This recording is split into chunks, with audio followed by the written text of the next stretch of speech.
Emma Carter was in the kitchen of her downtown penthouse. She liked watching the sun come up over Seattle. It made the city look pretty, with all the gold and pink colors. Emma Carter was 31 years old. She had a home and a lot of money. Her husband used to love her. The coffee maker was making its noise. Emma Carter was making breakfast. She made eggs and crispy bacon. She did it right. Emma Carter had made breakfast a lot of times before. She was really good at it. Emma and Derek Harrison have been married for 7 years now. When Emma first met Derek Harrison at an event, she was doing really well as a marketing analyst. Derek Harrison really impressed her with how confident he was. It did not take long for them to get married. It was 1 year, and they were already husband and wife.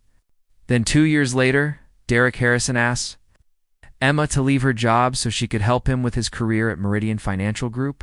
So Emma did that. She became really good at taking care of everything at home. She would throw dinner parties, make sure the house was nice, and Derek Harrison never had to think about anything except his work. Emma was happy to do all this for Derek Harrison. Lately, things have changed with Derek. He does not even look up from his phone when they are eating. Derek works late, and when he comes home, he smells like expensive perfume. This perfume is not the kind that Emma wears. When Emma tries to talk to Derek, he gives her answers and seems distracted. Weak Emma bought a new dress. She styled her hair in waves. Emma made reservations at the restaurant where Derek proposed to her. Then Derek sent her a text message an hour before they were supposed to have dinner. He said he had to cancel because of a meeting that could not be postponed. Derek said it was an emergency. The elevator made a noise. Derek came out. He was already wearing his charcoal suit, and his dark hair looked really good. Emma smiled because she wanted today to be a day. "Morning," she said. "I made the breakfast you like." Derek looked at the table. Then he looked at his watch. He said, "I have to go to a meeting. I will just have a cup of coffee from the coffee shop." Coffee. Emma's smile faltered. "Derek, you have not eaten breakfast at home in weeks." "I am worried about Derek." "I am fine, Emma." He said this. It was clear he was annoyed. "Not everything is about you, Emma. Some people, like the rest of us, have things we need to do, actual responsibilities to take care of." Emma. The words really hurt Emma. She had stopped working to help him with his goals. She had given up being independent and doing her thing. This was how he felt about what she had done for him. He thought it was nothing. He thought it did not matter at all. The words stung like a slap because Emma had given up much for him. She had given up her career and her independence to support his ambitions. Emma saw him pick up his briefcase and go out the door without giving her a kiss. He did not look back at her. The door shut with a click that made the empty apartment feel really quiet. Emma sat down at the table, looked at the breakfast he had not touched. A tear fell down her face, another one, and soon. Emma was really crying for the first time in a long time. Something inside her cracked open. It was a thing. It did not happen with a noise, but it was very clear. She finally saw the truth that she had been trying not to see. This marriage was finished. The marriage of her and her husband was over. It had been over for a long time now, and she was the only one who was still trying to make it work. She was the one who was fighting for the marriage. Emma wiped away her tears. She made a decision. Emma was tired of being invisible in her life, and Emma did not want to spend one more day like that. Emma wanted to be seen and heard. Emma was ready to make a change. In her life, the life of Emma. 3 days later, Emma was sitting in a coffee shop across from the building where Derek worked. She had her laptop with her. She was not using it. Emma had said she was going to visit her sister in Portland. That was not true. Instead, she had come here because of a feeling she had. She had been thinking about this for months. Then, at noon, Derek came out of the building. Emma was happy that she had waited. Derek was not by himself. A young woman walked beside him. Her hair was a brown color, and it fell over the shoulders of her fancy jacket. She was pretty, in a way that makes you think of someone who's young and wants to get ahead. Emma knew who she was from the company website. Her name was Jade Monroe. She was Derek's new helper. The woman smiled at something Derek said. She put her hand on his arm for a second. It was a touch that seemed friendly for two people who were just working together. The person walked into a boutique hotel that was 2 blocks away from where they were. This boutique hotel was really nice. The boutique hotel had a lot of things that made it special. Emm's hands shook as she closed her laptop. This was the moment she had been dreading. The confirmation of what Emma knew was really tough for her to handle. It hurt Emma more than all the wondering she had been doing. Emma just sat there for a long time, like 10 minutes, trying to breathe through the pain that Emma was feeling. Then Emma stood up, walked to the one place that Emma knew would give her the answers she was looking for. The hotel lobby was really nice. It was all made of marble. Had soft lights everywhere. Emma walked up to the desk and stood up straight. She looked like a woman who knew what she wanted. She said, "I need to find my husband, Derek Harrison. Can you please tell me what room Derek Harrison is in?" The desk clerk was a man with really kind eyes. He did not know what to do. He said, "I am sorry, ma'am. I cannot give out the guest information at the hotel." The desk clerk looked at the woman with the eyes and said it again, "I cannot give out the guest information." Emma leaned forward, showed him the wedding ring that was on her finger. She wanted him to see the wedding ring and also the pain that was in her eyes. "Please," she said, "I really need to know about this." Something in her face must have touched his heart because he looked at his screen and whispered, "Room 412. Emma rode the elevator up. Her heart was pounding really hard. It felt like her heart was going to come out of her chest. She did not have a plan. Emma only knew that she had to see it for herself. She had to see it with her eyes. Emma needed to stop pretending that everything was okay, because the truth was that it was not okay. It had been really tough for her to deal with for a very long time. The door to room 412 was not closed all the way. Emma could see inside the room. She saw Derek and Jade on the bed together. Derek had his hands in Jade's hair, and Jade was laughing in a way that was very personal. Emma did not yell. She did not cry either. Instead, Emma took out her phone. She took 3 pictures of Derek and Jade. She did this in a calm way, like she was just taking pictures of something that did not affect her. These pictures were important because they showed her that her marriage to Derek was really over. Emma was taking pictures of the end of her marriage to Derek. The woman turned around, walked away from the place. She just walked away like that. The woman walked away without saying anything else. That evening when Derek came home smelling of shower gel and lies, Emma was sitting in the living room. The divorce papers were over the coffee table. Emma was waiting for Derek. She had the divorce papers in front of her. The papers were spread out on the table. Derek was finally home. Emma was ready to talk about the divorce papers. The smell of shower gel on Derek was pretty strong. Emma knew he was not telling the truth. Derek and his lies, that is what Emma smelled when he walked in the door. "Emma, what is this?" She looked up at him. He took a step back because her eyes were so cold. "It is your freedom, Derek. Sign the papers," she said to Derek. "Are you crazy? We can talk about whatever's on your mind and figure it out. But getting a divorce? That is a big deal. We should think about this. Talk about what is really bothering you, but divorce is a huge step." Emma got up, grabbed her phone. She then showed him the pictures. The color just disappeared from his face. The excuses he was about to make just stopped there on his lips. Emma saw this happen to him as he looked at the photographs. 7 years, she said in a voice. "I gave you 7 years of my life. I put my career on hold, I put my own dreams on hold, I even put myself on hold just so I could be a good wife to you. How did you thank me? You made me feel like I was not there, like I was invisible while you were spending time with a woman who was young enough to be working under you.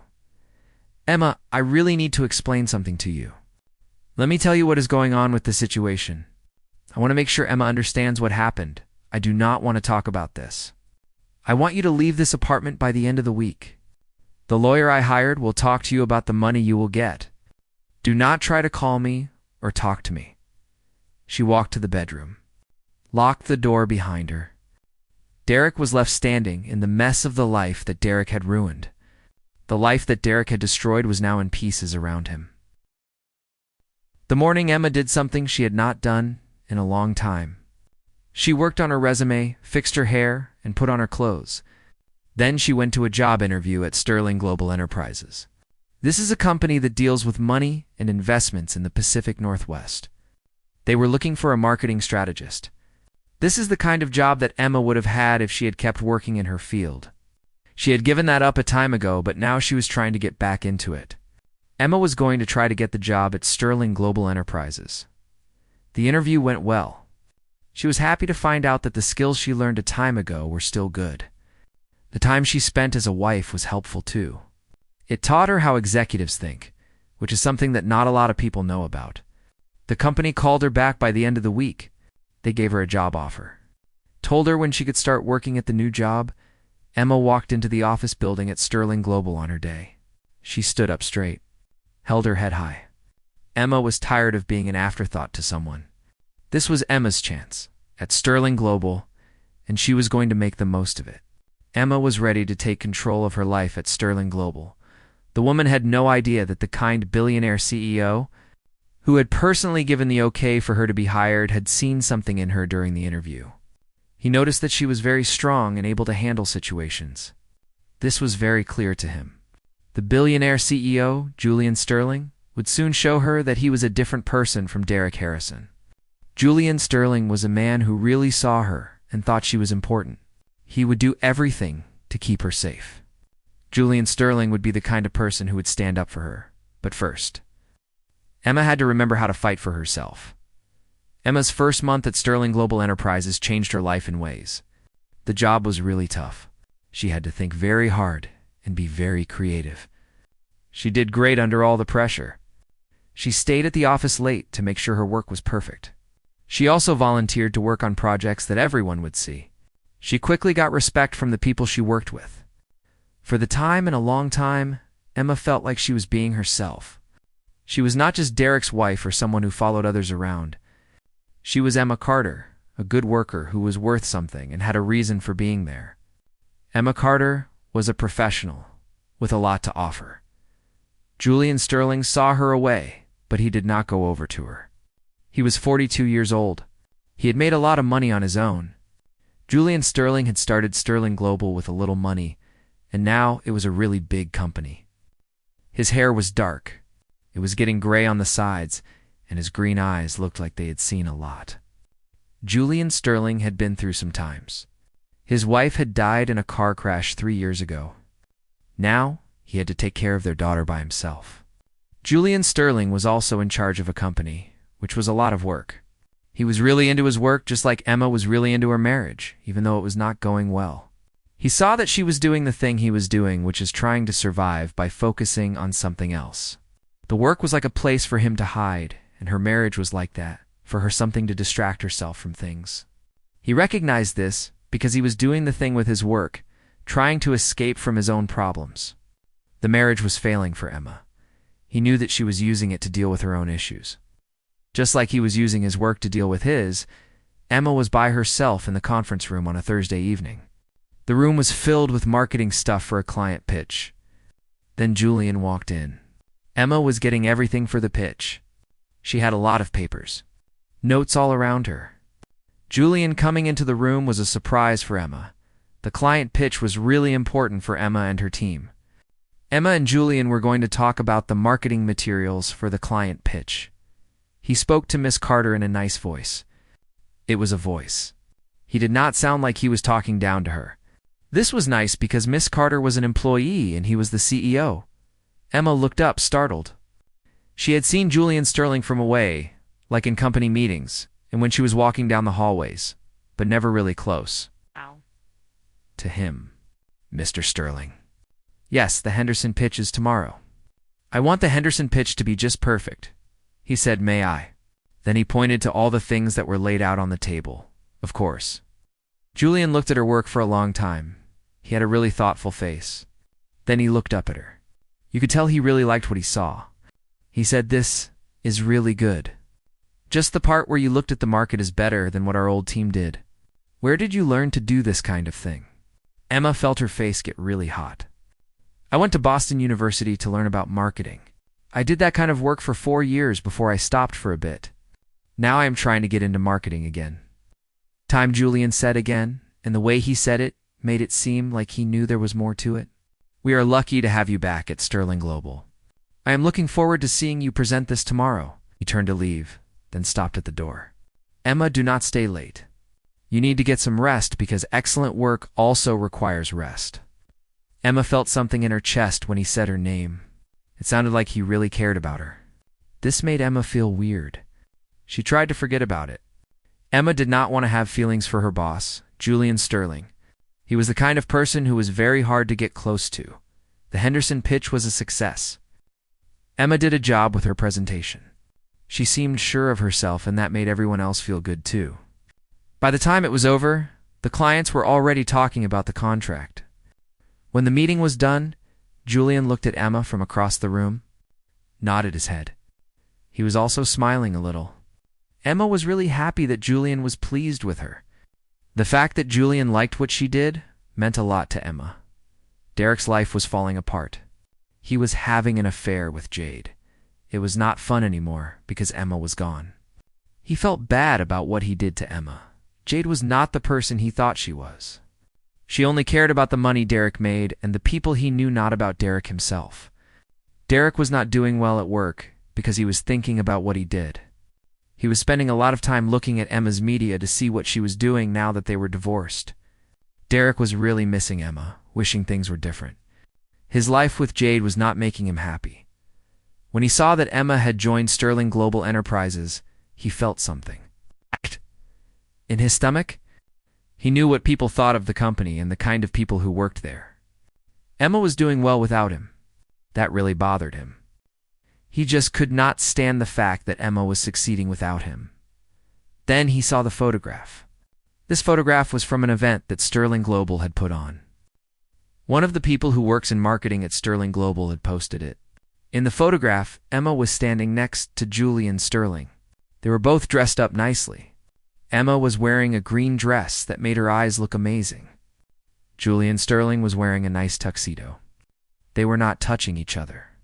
The way they were looking at each other made Derek feel very jealous of Julian Sterling and Emma. Derek's blood was boiling with jealousy when he saw the photograph of Emma and Julian Sterling. He began going to the Sterling Global building every day.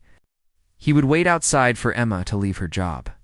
Emma never looked at him, said hello, even if she did see him standing there. This really bothered him.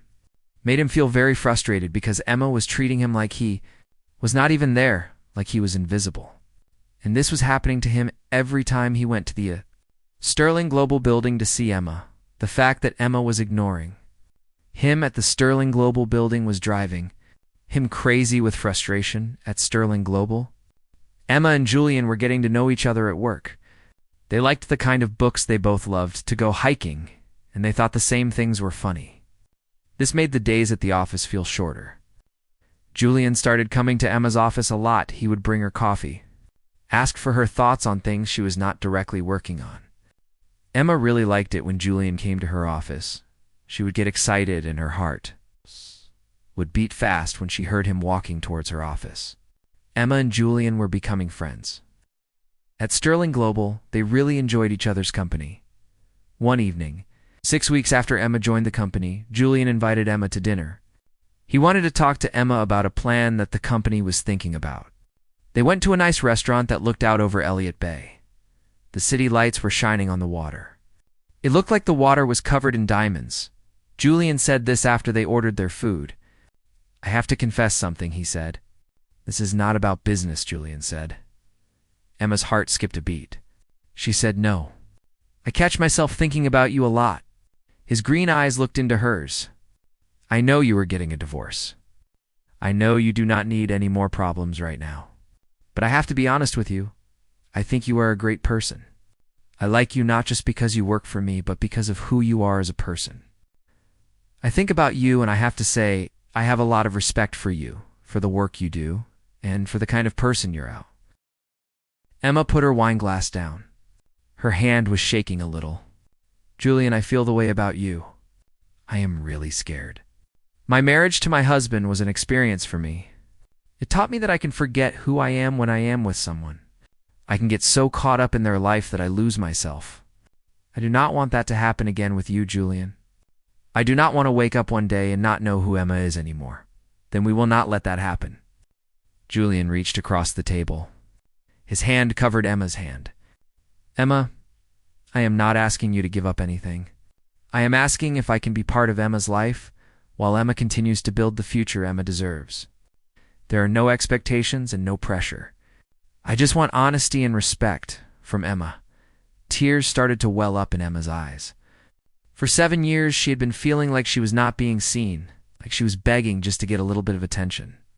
Now here was this man who was offering her a real partnership, where they would be equal. I would like that much, Emma said. Her voice filled with emotion because the idea of a partnership with this man, a partnership where they would be equal, was really something she wanted. Julian and Emma's relationship was something that happened slowly. Julian met Emma's sister and her friends. He introduced Emma to his daughter Sophie. Sophie is 12 years old. She loved Emma right away. On weekends, they would go hiking in the Cascades. They would cook dinner together at Julian's home, by the water. They would talk for hours about all sorts of things. Sometimes they would talk about nothing all. Emma was starting to feel better. The bad things that happened to her heart were starting to heal. Emma's heart was becoming stronger than it was before. Julian and Emma's relationship was helping Emma to heal. Derek's jealousy had been building up for a time. It finally happened 3 months later. Emma and Julian were walking out of a restaurant after they had a dinner together. They had a good time, and it was clear they liked each other. Then Derek showed up out of nowhere. He was standing in the dark. He had clearly been drinking too much. Emma. He yelled at the top of his lungs. His voice was really loud and aggressive. We need to talk, he said. Emma was the person he wanted to talk to. He wanted to have a conversation with Emma. Julian stepped in front of her to keep her safe. He said to the man, Sir, I think it would be an idea if you left now. Derek said this. He was laughing, but it was not a nice laugh. He sounded really upset. You are the guy, right? He said. It makes sense that she would choose you. This is what she wanted along Emma. She wanted someone with a lot of money and a good position. Is that not right, Emma? She wanted to be with someone who has more than I do. Derek, you need to go. Emma said this in a voice, but it was very firm. She told him that they did not have anything to talk about, that there was nothing to discuss with. Derek. Derek yelled at the top of his lungs. He said, I gave the company 7 years of my life, and I gave you everything. People walking by couldn't stop and stare at Derek. He was really mad. Derek said, I helped make you the person you are today, and this is how you thank me. You do bad things with your boss. Julian's jaw got really tight. Then Emma put her hand on his arm, and that stopped him from saying anything back. She took a step forward, looked straight at Derek, right into his eyes. She told him that he had given her nothing. Her voice was very calm. It stopped his angry yelling. He was drunk and being mean. She said that she had given him 7 years of her life. She had put her career on hold. She had given up being independent and doing what she wanted to do. She had even forgotten about her dreams so that she could help him with his. This is how he thanked her. He cheated on her with the woman who worked for him. He made her feel bad about herself when she was at home. She did not think that she owed him any explanations for what she was doing. She did not think that she owed him an apology. She did not think that she owed him any regrets. She wanted him to sign the divorce papers so that it would be final. She wanted to be able to live her life, Derek said to me in a tone. You cannot just walk away from me. He was really angry. You are nothing without Derek, he told me. Derek thinks I need him to be somebody. Actually, Emma, for the first time in their whole relationship, she smiled at Derek with real pity. She felt bad for him. I am still the person I always was, Emma said. I just forgot who I was for a while. Emma looked at Derek. I said, you did not make me who I am. You made me feel smaller. I am done making myself small so you can feel big, Derek. I am done with that. She took Julian's hand. They walked away from there. The rain started falling around Derek, who was standing by himself on the sidewalk. She did not look back at Derek. To her, Julian was all that mattered now.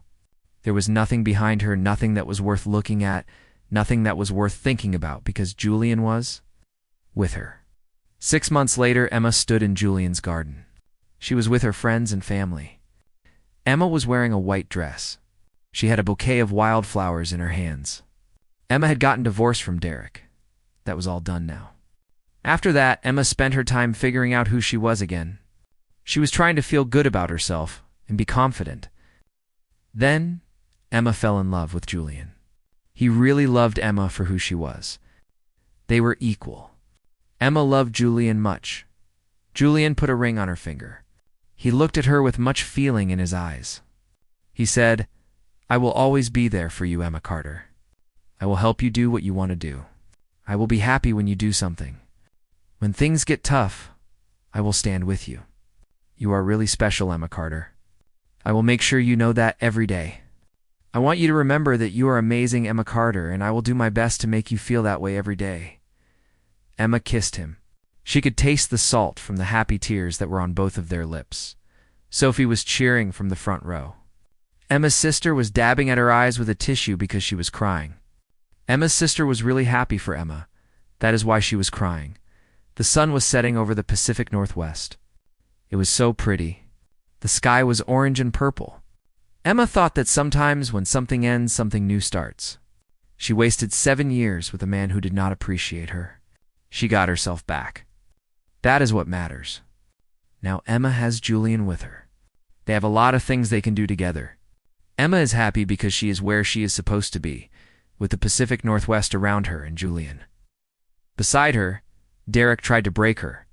It did not work that way. What he actually did was free her. Now she can be the woman she was supposed to be, along. Derek had tried to control her. In the end, he freed her to become the woman she was always meant to be. And that, Emma thought as she danced with her new husband under the stars, was the sweetest revenge of all. Thank you for taking the time to listen to this story. If you enjoyed this content, don't forget to click like. Share this story with your friends and family and subscribe to the channel so you don't miss out on more meaningful stories.